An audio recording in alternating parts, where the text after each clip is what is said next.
Greetings, everyone. I'm Bryon Smith, and welcome to Enlightened, Empowered, Evolved. Hope everybody's doing well.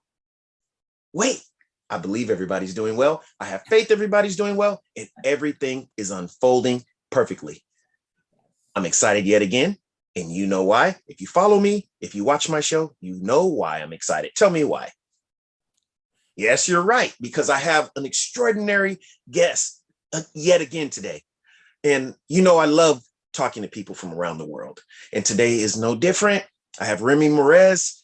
And before she tells you anything about her, I'm going to tell you a little bit about her. So listen up. You don't want to miss any of this. So Remy Meraz is a co-founder and CEO of Zella Life, the world's first life and career coaching platform, leveling the playing field for professionals of color to grow and thrive. Human potential champion, healer, anxiety, and ADHD hacker. Wow. Alchemist and Master Manifester, living a purpose-driven life. Right to the point. How are you doing today, Remy?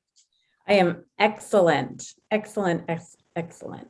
Yes, I just want to extend my gratitude to you for, I'm a firm believer that time is one of our most precious assets. And for you to choose to spend some of your time here with me, I'm just humbled and so grateful. So thank you very much. Yeah, no problem, Luke. When I saw what you were all about and what the theme of your podcast are, this was a no-brainer, right? It's my favorite topic. Yes, thank you. And so, go ahead. Yeah. Sorry. I was just saying that anybody who is choosing to create a platform to spread love and light and positivity in the world, and I'm all about it. Right. Thank you. Thank you very much. And yes, I appreciate that. So just like I said prior to this segment, we're just going to jump right into it. So I want to start with what just jumped out at me just right when I started reading your bio here. Co-founder and CEO of Zella Life. Could you elaborate a bit on that? Zella Life. Yeah, so Zella Life was born from, experiences that I had growing up where there was stigma around mental health, right?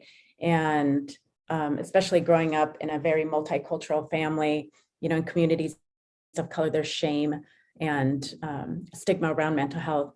But fast forward to my career, where being in sales and management, I was always privy to coaching, right, and peak performance training, because as salespeople, they want you to make all the money for the company, right? And so they want you at the top of your game. And I remember, other employees not being able to have access to this coaching and this training, that it was available. And I get it. Companies have X amount of resources, so they can only invest in, certain people. But when people would ask me, then I started investing in it on my own. And when people would ask me like, wow, how did you change your life? Or how did you get to this point? Or how did you get to being so positive? And I would say, well, this is what I did, and I invested in this program or this coach. And the common denominator that I would hear amongst folks is, oh, I can't afford that. Right. And then take the flip side of it as me, as a woman of color, having worked in a lot of male-dominated industries, and a lot of industries where there weren't people that looked like me. Right. I would find myself the only person of color at the table, or the only woman at the table, or sometimes both. And, I never saw leaders, not very many, I should say, very few in my career when I was younger, of color. Right. And so I didn't feel like I had psychological safety to talk about what was really going on, with me, or to share ideas, or, my thoughts, for fear anyone that could really relate to you and understand. Right. Or fear of, either being fired or ridiculed, or, then the imposter syndrome, like I'm not good enough, or it's not good enough. Right. And I don't belong here, type of thing. So, the Zella Life was born for that from, part of in that from those experiences, but also given everything that's happened in the world over the last 18 months, 24 months, Right. There's a huge need, and a big spotlight is on the diversity gap. And we're here to fill that. And so that's on like the personal side. When you look at it from a corporate standpoint, corporate America, we know that there's not enough leadership of color Right. at the top, right? Exactly. And there's a huge workforce of color that is going to be the dominant workforce within the next 10 years. And so I've surveyed hundreds of HR executives and C-suite executives. When I asked them, what's the number one problem you have in the workplace with employees? And they said leadership, that people do good work, but they don't have the skills to lead, and therefore they can't promote them. And if they don't have enough resources, either to mentor down because they don't have enough folks that look like them at the top, or they don't have enough financial resources, right, then there's a problem. And so how do you help a workforce level up and step into their greatness, step into their leadership shoes, and get to where they want to go, right? And so we're creating a level playing field by offering corporate development training that we can come in and develop their entire workforce, but we also have the one-on-one coaching for professionals of color. And so what we're doing is we're democratizing the coaching space by making it affordable for folks to get that coaching that they so want and need and desire. Wow, Remy. If I may elaborate a bit, I Mhm. just want to say that it always inspires me so much when people like yourself, I like to call just thinkers, because you're not only thinking about how to solve problems for yourself, but how to come up with solutions for the overall big picture to fix it, so so that other people can benefit from it. And that to me is a making of a great person, an entrepreneur, and to find a void and then come up with a solution instead of just complaining about it. Yeah. Here you are coming up with solutions, and sustainable, affordable, like you said, because that is one of the first things people, when offered something, is their mind just the mindset, especially in our society, that's what it goes to. Well, how much is this going to cost me? And I'm barely making it on the budget that I have now. So then they won't do it, so that's go ahead. First consideration that comes up is cost. Right. And look, I'll tell you, the first time I invested in my in a training program back about 13 years ago, the cost was $500. Right.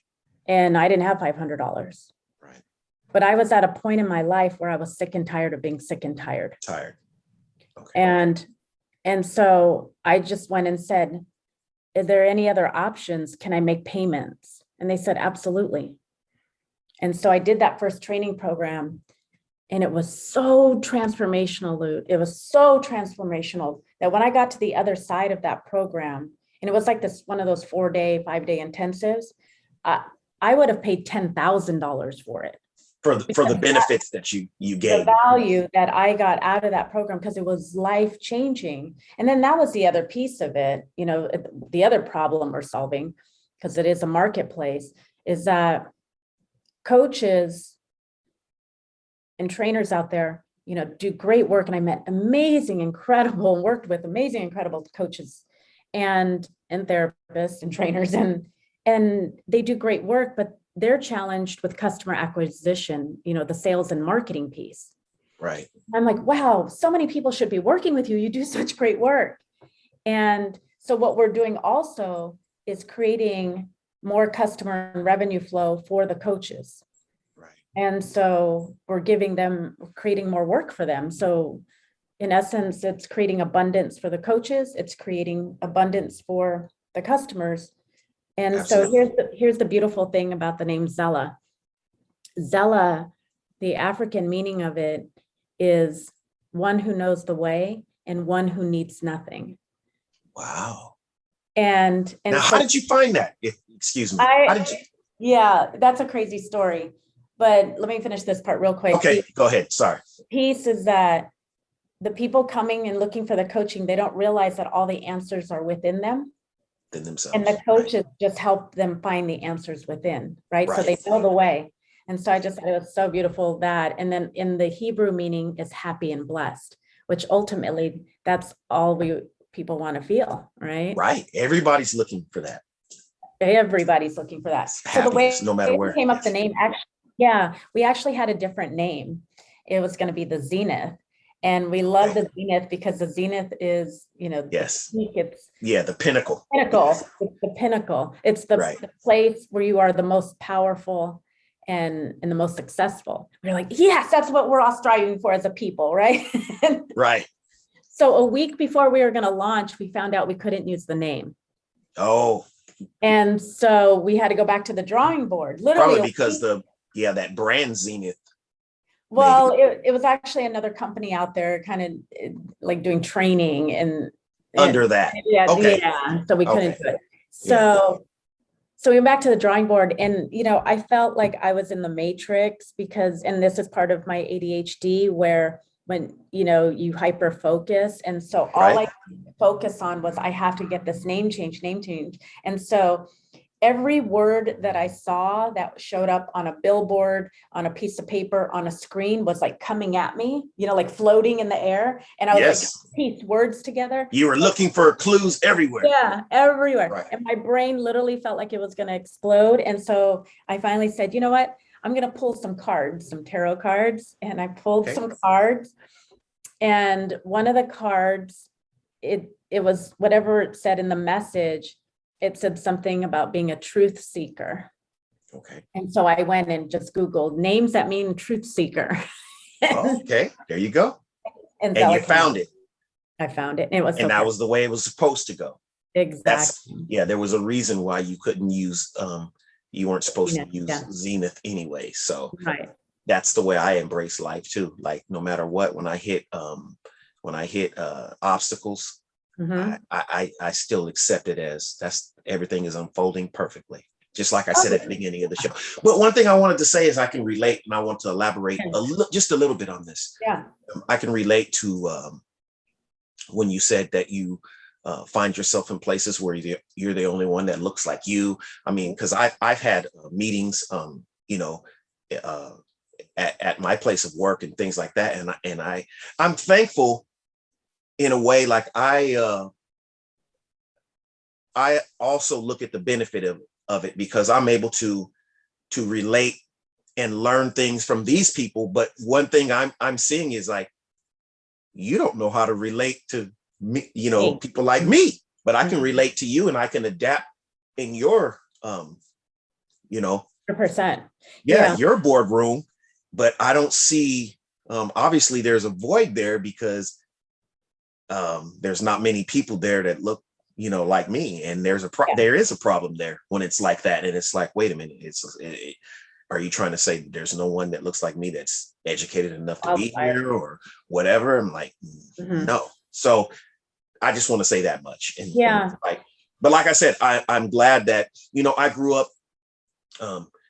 in a rough neighborhood and around a lot of poverty, around a lot of people that look like me. And then for me to transcend all that and find myself in meetings with white collar, guys in suits, white guys or whatever, and be able to relate and hold some,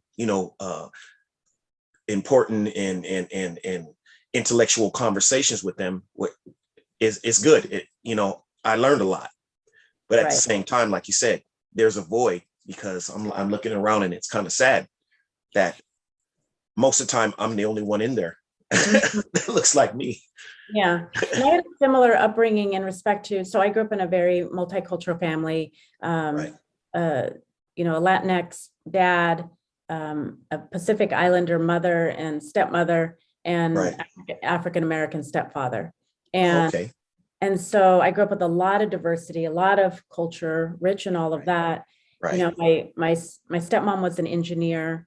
My parents, my mom and dad worked for the federal government. My Oh, stepfather cool. my stepfather was an engineer, computer engineer as well. But I grew up in a white suburb neighborhood, Right. Right. in during the week and on the weekends, down South San Diego with my mom, my stepdad. And I would say, like, for me, it was hard growing up in respect to, I didn't know where I fit in because I was never Mexican enough, or I was never Islander enough, or, oh, you act white, or, oh, you act black, Same here. I get that and too. I yeah. get it now. And so, yeah, so now that adversity, made me more resilient, but it also helped me so much in business because I can transcend any socioeconomic circle, Right. any cultural circle, and I feel comfortable. Other people may not feel comfortable, but I feel comfortable. Yes. That's Right? where I am now too. Yeah, and that diversity is what made me who I am, and again, transcend, my career and do well because of it. Yes. And I can relate to that too, because early on I grew up in a as a child. I was in a poor area where a lot of Blacks were, but then as I got older, we started going into different places, and then as we started becoming more economically well off, I was like you, and then we were in mostly white neighborhoods, and so I got a chance to, like you said, I think it's a blessing because you're able to. A lot of people don't have that; they just see one side, and that's why they have these just stereotypes. That's all they can have. They don't have the actual interaction with people. Like, I even talk to people like engineers and things on my job. And yes, we talk, but I find out how many people never grew up around any other colored person. Like, Right. They take me through their whole course from their neighborhoods because they were well off. So there wasn't anyone that looked like me or, of any Spanish descent, Hispanic, anything Black. So they went to, everybody just looked like them. The schools, the Ivy League schools they went to, everybody looked like them. Right. They might have seen a speckle across the way, but they never really. So then now they transition to the workforce, and then a lot of these people are management trying to that's supposed to be over you, and they don't know how to deal with you. Right. They don't know other than what they've been told or what they've seen on television or something like that. And then I can also relate to I wanted to elaborate on never Black enough or white enough. The way that I articulate myself, I have received over the years, and I'm not going to stay on it. Like you said, we're not about that, but I'm just saying I relate to that. Why do you sound like that? You've been hanging around white people too long. Okay. Right. Because I'm a voracious reader, and I articulate myself clearly. And with the English language, that's considered I'm not Black enough because I don't, just sit here and talk every other word with slang. It's like I can do that if I need to, but just the flip side of it is like, oh, you're so well spoken. Yeah. Like, I'm not supposed to be. Yeah, I'm not supposed to be. Yeah, right. And it's like it almost has become it's getting better, I think, now, but amongst our people, it's almost like taboo for you to speak properly. And it's like, wait a minute, we got to get out of that mindset just because you want to educate yourself in better things, for yourself and whatnot. And just, or quit judging people based on how they, thinking it's a bad thing because it's different from you. It's like, wait a minute, man. It's like, hey, exactly. I'm still me. I just enjoy reading and finding new words and, to express myself. And I think I want to speak properly. Yeah, I think at the end of the day, it comes down to what we're talking about. It's growth. Growth. That's what it is. That's all it is. It's growth and evolution. We evolve, Right. right? Right. And if we feed our minds and we find tools to help us expand our minds, Right. then we're going to grow and we're going to evolve. And then once you start elevating, man, then it becomes a magical space, right? That's what I'm saying. I had a friend, a friend of a friend that told me, we went to a gathering, and it just reminded me. She said she I think she's Islander, Filipino, I think. But she looked at me and she was listening to me talk, and she said, "Luke, you're the whitest Black guy I know," just like that. And I'm just like, okay, what do you mean by that? Just the way you talk. I'm like, okay. But I do have some markings on me that told you that I didn't always talk like this. I didn't always start out like this. It's just, it's growth now. I'm 50 years old. I shouldn't be talking like I did when I was 20 years old. Yeah. And I tried to explain that to her. Like, I don't talk the same way or express myself or have the same mindset. So you're considering intelligently articulating myself as being white. And it's like, that's wrong. Right. There's intelligent spoken people in all cultures. It doesn't quit affiliating that with a certain color, or if you talk like this, you affiliate that with a certain color. It's like, wait a minute, Yeah. Hey, come on, we're educating ourselves. We're reaching towards our higher selves now. So, okay, but I just laughed it off. I didn't take offense to it or anything like that. She just needs to be around, more aware of things. That's all, because she must be in a box to think that. Right. That's all. But yeah, let's continue on. So the Zella Life, that's amazing. You found that, and what it means in the African language. Again, it means what? One who knows the way, and one who needs nothing. Needs nothing. Needs nothing. That almost reminds me of something I like to say. I'm connected to everything, but attached to nothing. Yes. Yes, it almost reminds me of something like that. Yeah. Yes, let's keep going. So, the world's first life career coaching platform. Okay, so you're a healer, and I heard you tell me that someone told you that you were a healer before you even knew that. So how did that grow and come about? Yeah, it was I went to a psychic. My friend took me to the psychic because my name came up in her reading. And so she brought me in, and it was wild. She was like, she said, "What are you building?" She goes, "It's very big." And so I gave her a glimpse to it, and she said, "You need to let go of anything that's taking your time and energy, because this is what you're supposed to be doing with your life. This is your life's work, and you need to focus 100% on it." Your purpose. Yeah. And which I already knew that. And she said, "And you're a teacher and a healer." And she goes, "And you come from a long line of healers." She goes, "Does that mean anything to you? Because it's coming in very, very strong." And I said, "Yes, it does, actually." And I said, my name is Remy, but it's short for Remedios. And I was named after my Guamanian grandmother. And a lot of the Chamorro language has Spanish words to it, because the Spaniards, as we know, were conquering lands all over the world, right? All over the world. And you can see it in architecture. Yeah, and they conquered. I've traveled a lot of places, but go ahead. Sorry about that. They conquered the islands, the Pacific Islands. So right. The Philippines and Guam. And so I said, my full name is Remedios, which means remedy in Spanish. Right. And I said, and I was named after my grandmother. So when I went home and told my mom the story, my mom said, "No, you're not the second one. You're the fourth or fifth one in the family."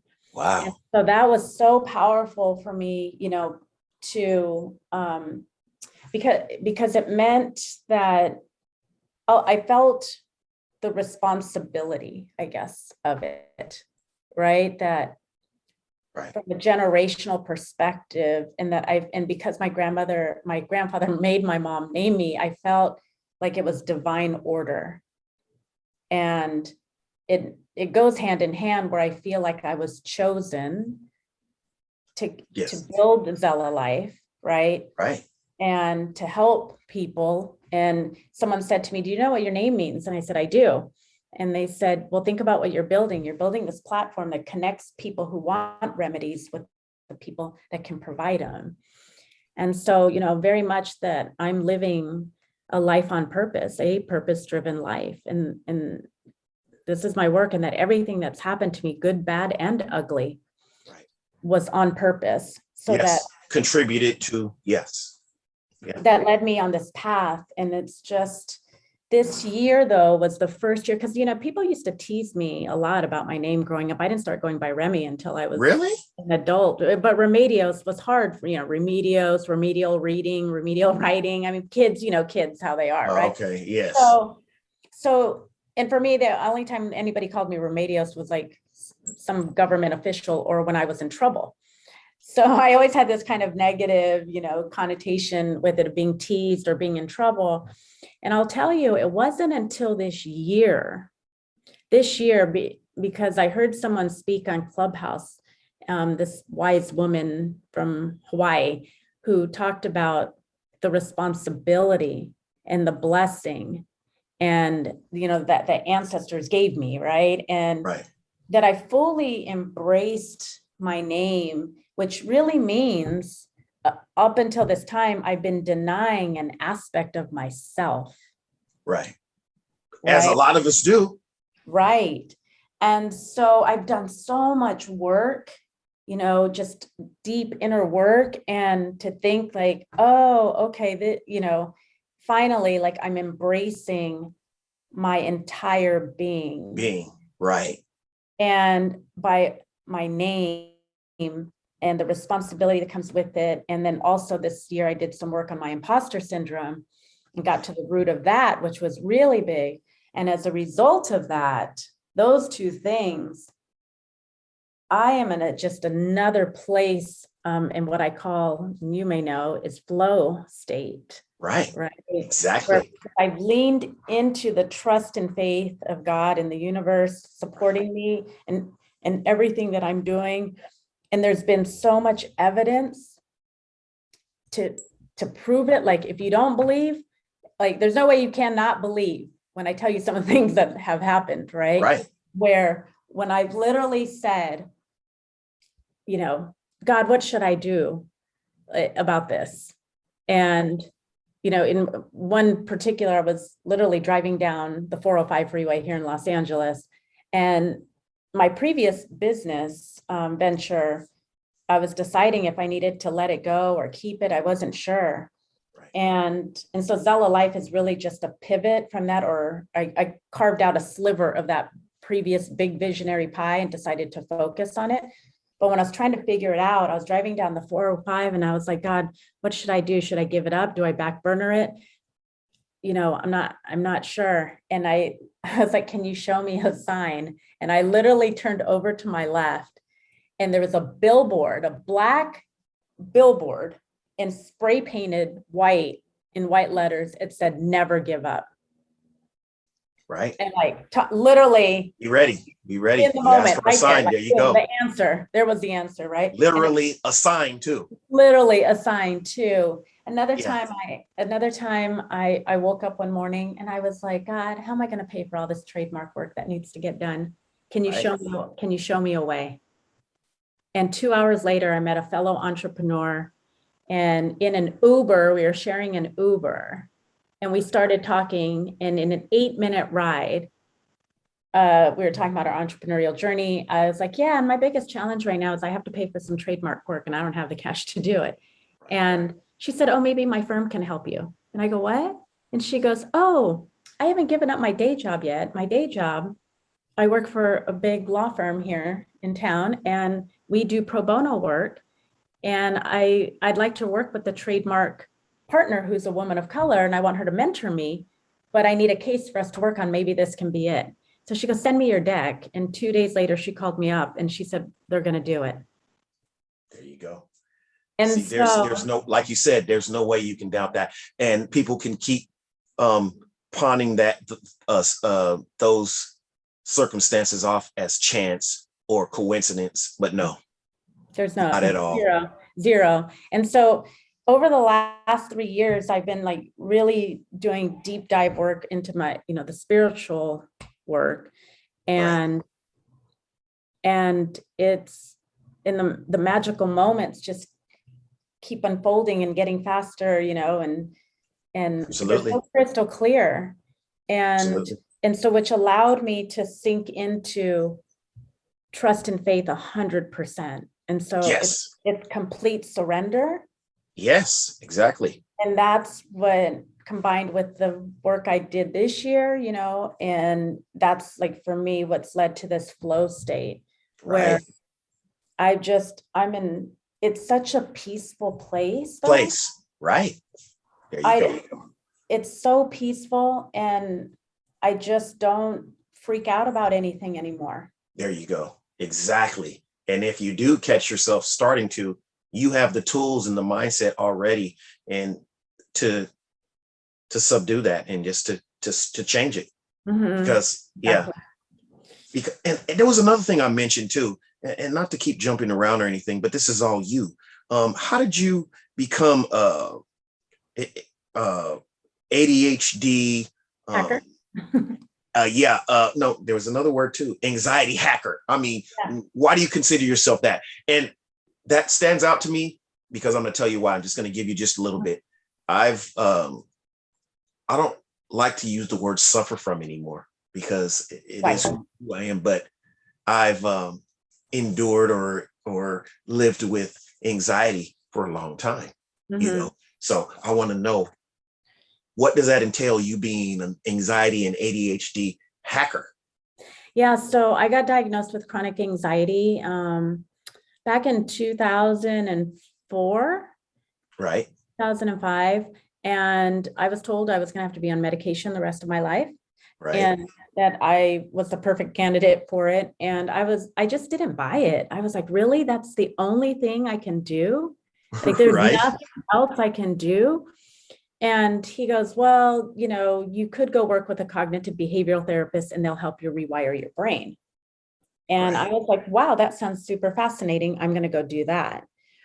And so I went to work with a cognitive behavioral therapist, and a year into the work with her, I learned I had ADHD as well, which that one was like, hallelujah, this explains so much in how I show up in the world and why I was great at some things and terrible at other things, right? And so I was on medication for 3 years, anxiety medication for 3 years, and then 11 years for the ADHD medication. But by doing the work, and the good chunk of it was from getting to the root of my trauma and releasing and forgiving and letting all that go, then to, the rewiring process with mindfulness and just healing, right? And learning, putting new tools in my emotional toolbox and expanding my consciousness. And so by doing all of the work, right, I'm a hacker. I'm no longer on medication for it. And I now have, I would say I do not have chronic anxiety anymore at all. Not to say I don't have anxious moments, but the anxiety, chronic anxiety runs you. It rules your nervous system. Exactly. It's a 24/7 thing. And so I don't have that anymore. I literally am peaceful. Congratulations. Yeah, every day. And it's like, I know what it felt like to be on medication and what it felt like to not have the anxiety. Right. And so I have numbs you too, though. I have that same feeling without the medication. You're right. And the ADHD, look, I have to manage it every day, but it's not it doesn't run my life like it used to. And so that was because of the mindfulness work and, increasing my self-awareness. And one thing you said, and I like to put this out there to people. When you're working on something or working on yourself, it's not you work on it one time and then it's fixed. You work on that every day. And I like to say the same thing. And I know I'm not the originator of this. I'm not sure where I heard it from, but it's like saying that you take a shower. You don't take it just one time a week or once, and then you're clean for the rest of your life. Right. You got to shower and bathe every day if you want to stay fresh, right?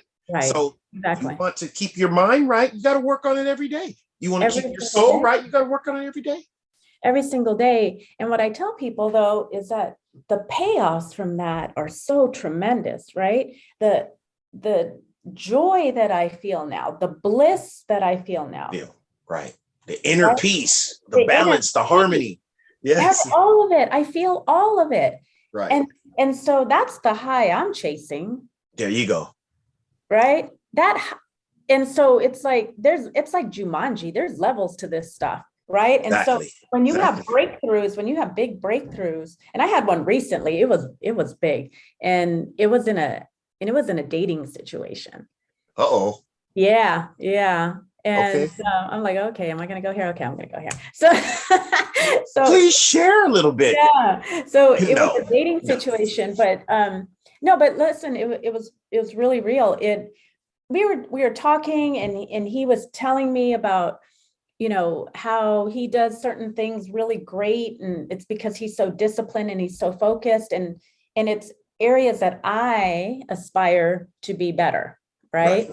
Right. And so here's what happens. Here's how the mind works, right? This is how paradigms work. It's your old behaviors, your patterns of behaviors, right? That's right.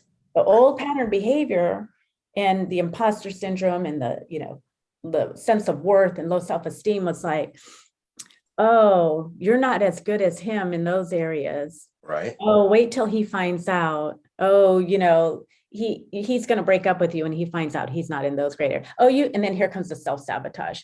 Oh, let's go ahead and break up with him first so that he stop talking to him first, because that way he can't break up with you. Right. So here's the visual for this. Imagine in your brain, in your mind, the paradigms, the imposter syndrome, all the low vibrational, stuff. That's Darth Vader. Right. Okay. Then here comes Luke Skywalker. Luke Skywalker is your self-awareness, your higher self, right? And all the works, all this new work, and all this training and years of therapy and coaching and personal development programs, all of that stuff. Here comes Luke Skywalker, and Luke's like, "What are you talking about?" Like with the lightsaber, like, "What are you talking about? You manifested him. You said you wanted to be in relationship with someone who's like XYZ, right? And here he is, and now you're trying to sabotage it, right? And so there's this epic battle. And so what was going on in my brain while this conversation was taking place, and I'm not missing a beat of the conversation, but this was all happening in my mind, and my higher self was like observing a tug of war between Darth Vader and Luke Skywalker. You were observing this. Literally observing. It was a total out of body experience. And I was literally being pulled right to left. And Luke, my higher self, my higher consciousness, like literally, I felt like it was 1 ounce of strength greater than Darth Vader in the BS, right? Right. That 1 out. And I have to tell you, I was physically exhausted from that whole experience. The next day I was completely drained, but it was one of the biggest breakthroughs I've ever had, because I literally got to observe from a higher place what was going on in my mind. It was wild. Yep. Those old paradigms were playing out. And this time you were in a position, a state where you were able to actually step out of it and observe it and see what's going on here, instead of being totally consumed. Yeah. And so that's where the work will take you, right? Because here's what would have happened. Old Remy, young Remy, would have sabotaged the dating situation, right? Would have sabotaged it, would have like operating from fear. And because our mind, now our ego, all it wants to do is protect itself. Right. So it's going to do anything to protect itself. So what we do is we sabotage relationships. We start treating people poorly because, we're afraid or we don't feel we deserve. And that's what would have happened. And Right. so now it was like, oh no, you manifested this. You asked for, someone with these qualities, and here he is. And so that was a big one. And then I had another one a couple years ago where I was at a family gathering, and I didn't grow up with my biological father. I met him later as an adult. And so I met some of his family in the last few years. Right. And a super sensitive area for me was when I'm gathered with these new family members, and the cousins would talk about their the childhood and some of the experiences when they all got together during the summer. And so I would get really, really sad about it. Because you weren't part of that. I felt left out, right? And so here's what would happen. I would get upset, be upset about it and sad about it, but I'd be upset about and be angry towards my parents for choices that they made at 20 years old. Right. You know what I mean? Right. But you didn't know any better at that time. They didn't know any better. And so they're doing what they thought best in that particular situation right. at that time. But so then what I will do is go, oh, I'm going to be mad at my parents. I'm not going to talk to them for a minute, right? Because I'm mad. And then I would just be in victim mode about it all. Right. And so we were at this gathering, and this was happening. And literally, it was less than a minute. I parented my inner child. So I realized what was going on. And I realized that it was. Again, you observed. I observed. Observer. Yeah. The higher self. Right. Popped up and was like, oh, it's little girl Remy who's sad. Right. Who the little cousin who didn't get to play with her cousins is who's feeling sad. And I literally was like, oh, it's okay, little Remy. Go ahead and feel sad.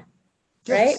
Allow it. Yeah. Yeah. But then higher self said, adult Remy, you're an adult now, and you don't need your parents to have relationship with your cousins. If you want to hang out with your cousins, you get their phone number and you hang out and schedule time with them. There you go. You have the power. You have control. Your parents are no longer responsible for your schedule and who you talk to.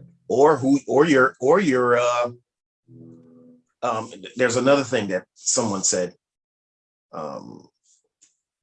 You're not responsible as a child for what happened to you, but what happened to you or the program that you received. Yep. But as an adult, you're totally responsible for it. I didn't used to understand that. Yeah. Stepping into your higher self. But I do now. Yeah. Right. And I even heard Will Smith say something along the lines of he has a segment online, and I've listened to it quite a few times, but it was basically saying, I know it's messed up what this person, this dad, this mom, this aunt, this uncle did to you. I know it's messed up. Right. But it's your responsibility to fix it. It's not theirs. Yep. Not theirs. They did the best they could with what the information and the tools they had in their toolbox. The mindset, that they had. So it wasn't fair. Yeah, it wasn't good. But focusing on that is not gonna fix the answer. Anything. Not the answer. Being upset about it, staying resentful about it, bitter about it is not going to fix. It's going to keep you stuck right there. Right. And like you said, you would have been stuck in little girl Remy mode. Well, and you're not little girl Remy mode anymore. Right. And so my plan was, when I was feeling all the victim mode stuff, was like, oh, I'm not going to go to tomorrow's family events, because, I'm mad about this. And so I parented my inner child. It took all of a minute to do that. Right. And done. It's a little shift. Yeah. Paradigm shift. Yeah. Paradigm shift. There you go.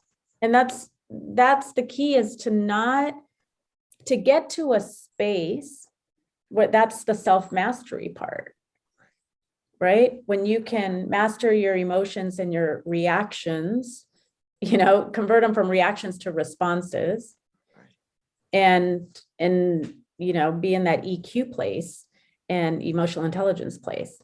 That's That's the sweet spot.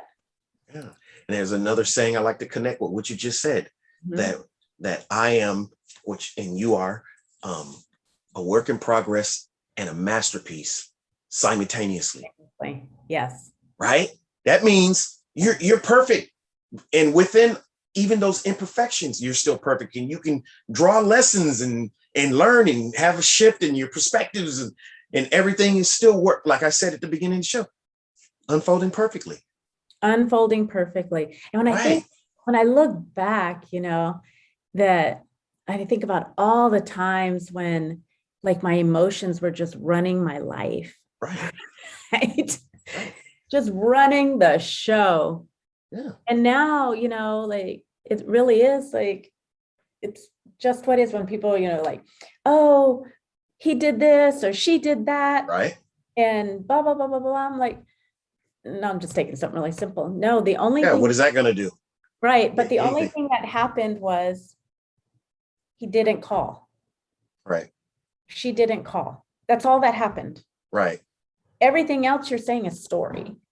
Right. You're creating story because it's based on whatever thoughts and whatever emotions are coming up. And that's not really the truth. And Byron Katie has, the 4 questions that you can Google that can help you get out of any situation. And then I learned too, to add to what you're saying is, you can't change or control anyone else. But what you can do is change and control you. And then from here, situations will change. If you work on yourself, those outside situations, the way you look at things, if you shift that has the power within that to shift those circumstances around whatever, just everything. So, yeah. Absolutely. And it comes down to 2, I call them, there's a whole bunch of superpowers that we all have. I just gave a talk on superpowers to 500 high school kids last week and how to unlock them. But it's the power of choice. Right. But that's one of your greatest superpowers. You have the power to choose how you respond, who you hang out with. Right. Yeah. And then choose if you want to be upset. Choose if you want to be happy. Choose if you allow this to bother you. Right. Allow it to bother you. Allow. And I think I'm so glad you pointed that out, because that we're not talking about numbing or not feeling or suppressing. No, feel the feeling. But what you do with that feeling, is where the choice comes in. And then the second piece of that is the power of taking action.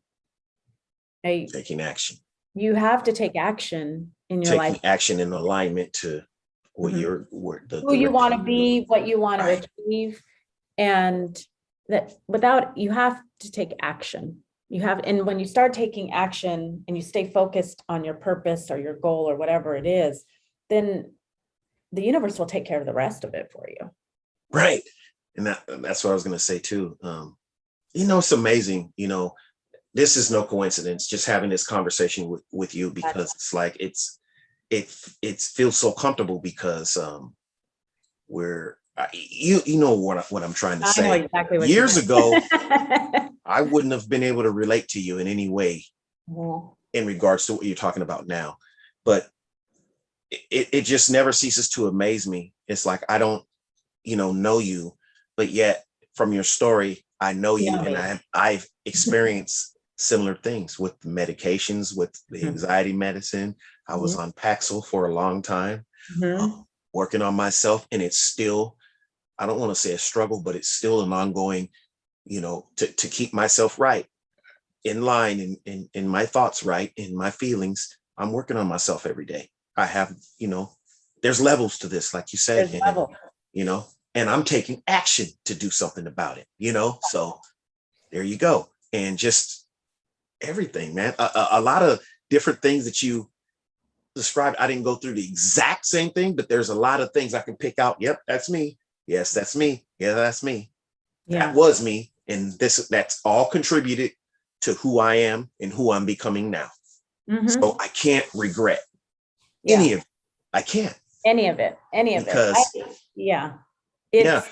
It's amazing, because I think there's there's a quote from a Maya Angelou book, and I'm paraphrasing, but essentially she says that if more people traveled and got outside of where they lived, Right. and met people in other areas, that they would see that at the end of the day, we're human beings and we all laugh the same, we all cry the same, right? When we have joy, the way we express it, when we have sadness, the way we express it. And, as I've been traveling this path, journey and being a human potential advocate and a mental health advocate, right. If you boil it down, stress is stress, right? Adversity is adversity. And tying it all back to us as human beings, everybody has it. Some people have some more challenges on top of the challenges because of the way they look or their skin color, Right. whatever, their sexual orientation, whatever it is. But at the end of the day, we're all human beings. Right. We're all going through something. And right. in my life, and by no means is my life perfect, right? There's some challenges that I have. It's just about how we're going to allow the challenges to affect us. Right. And when you can shift into solution mindset, right? Into growth mindset where you grow through what you go through. Right. The tools in your toolbox. That's what puts you in this space of bliss and happiness and peace. Because you'll be able to navigate situations so much more easily and not allow them to bother you or take you out, or allow flow, like you said, mm-hmm. Allow, like one of the things I like to say is, I allow anger to flow through me and I don't attach myself to it. I love that. Yeah. Because it's not to say you're not going to feel angry. No, that's an emotion. So it's, yes, but I'm allowing it to flow through me and not be anger and this is me. No. Right. I observe the thought, I observe the feeling, and I evolve from it, learn from it, observe it. Okay, why is this like this? What about me is allowing this to trigger me in this way and feel this way? Let me learn, from it. Yeah, the triggers piece is key, right? When you can understand in a moment. I remember getting in an argument with my ex, and what he said reminded me of my ex-husband. Right. And I knew in that moment, and I caught myself before I was gonna go on the attack mode, right? Right. Oh, this is triggering you because it reminds you of, previous situation. You're attaching it to something else. Attaching it to something else. Something else, right? And it has nothing to do. And literally, I was able to shut it down. There you go. Right. And just completely respond differently. And so getting to the trigger part of it is really helpful when you can just distill it down very quickly. And most of the time, whatever you're getting upset about, you realize has nothing really to even do with the situation. Right. It's like something else completely. Wow. Thank you for your perspectives and and your testimonies and just sharing with us, giving us a little glimpse into your life a little bit too, and just to grow. And I want to know, why I have you here, and I know you have I have some links, and I will make sure that I incorporate them into the description of this video. But while I have you here, how can people get a hold of you and seek you? If they need some to ask some questions or in regards to, It's Remy Meraz. All my socials are on my first and last name. And then it's Remy@ZellaLife.com for my email. And I wanted to extend an offer and gift to your audience that Zella Life, we are offering complimentary 30-minute coaching sessions for anyone that is feeling the calling and the need to level up or improve an area of their life, whether it's personal or professional, we have coaches that we can match you up with. And that's ZellaLife.com. ZellaLife.com. Okay. And anybody's welcome. And, 2022 is coming up, and, people are about intentions and setting goals for the year, and let us help you achieve them. We're here to support you. Absolutely. Thank you very much. And it's people like you that just help elevate the just the mindset, the energy, the soul of the universe. Just help us to remember who we are. And like you said, not really are you telling people you got this magical thing that they need, but you're pointing the direction and helping them to get it out of themselves. That's where the true answer lies. And a lot of people need that. They need I consider someone like you a lighthouse. They need that lighthouse to show them where it is inside, and so they can connect. Because I believe everybody, no matter who you are, is looking for some happiness. It's just people look for it in other places and they don't know where to find it. They're looking for answers. They're looking for guidance. They're looking for, just abundance in all areas of their life. And if there's just one thing you can do to help them get closer to that, that's amazing. And that's it all starts with investing in yourself. Right. You got to invest in yourself, because if you don't, you do.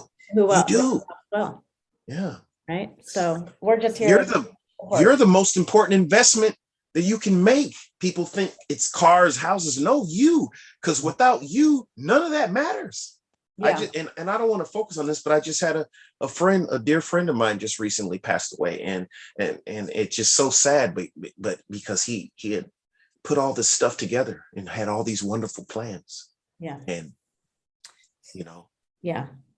I had a friend who said he's very successful account executive, for a Fortune 500 company. And he has a sales coach, he has a golf coach, he has a personal trainer, he has coaches for everything. And so he was talking about, he's not really great in relationships. And he goes, I've come to realize, he goes, I was a great football player, but I wasn't a great basketball player. Right. And he goes, I just couldn't do it. I just wasn't a good basketball player. And I even, he just resigned. He goes, so I just come to the realization, I'm just not great at relationships. Oh, wow. And I said, wow, really? I go, let me get this straight though. You have a business coach, you have a golf coach, you have a personal trainer for your body, the other thing for your game, the other thing for your work. I go, so why wouldn't you invest in a coach to help you be the best in relationship when you do it for every other area of your life? And literally he sat back and he was like, like light bulb went off. Yeah. Like sometimes the obvious, we can't see it. It's too close to us. Right. We're looking out there. We're not looking right here. Yeah. And you just pointed that out to him. Because exactly. Wow. You feed your body, you got to feed your mind. Got to feed your mind. Right. Yeah. Yes. And I always like to tell people, because your mind is going to feed. So it's going to feed on something. So you might as well purposely feed it the right stuff, otherwise it's going to feed on fear. It's going to feed on the world mind. It's going to feed on the bad news out there. It's going to feed on drama. Yeah. So thank you, Remy. And be sure everybody to look her up. Again, that website is ZellaLife.com. ZellaLife.com. And just look it up and browse around. Even if you don't think you need anything, look at it anyway, because you never can go wrong with anything that's intended to help you grow in some way and to help you in your life in some way. So never can go wrong with that. There's been books that people have said, hey, look at this, and I wasn't interested in, but I took a look anyway. I read a little bit of the introduction just to see. The next thing you know, it ends up being my favorite book. So just don't always like Remy said, be willing to invest in yourself, and to you got to do the work. So hey, thank you for watching, everyone. Thank you again, Remy, for being here and for for speaking with us today. I appreciate you very much and look forward to possibly doing it again in the future, because I know you're going to have more things unfold in your life and with your website and your passions and your gifts and your purpose. Things are going to continue to unfold imperfectly, and so there's more things that you are going to need to share. So, and I want to listen. Thank you very much. Thank you, everyone. Peace, love, and happiness to everybody here on Enlightened, Empowered, Evolved. See you soon.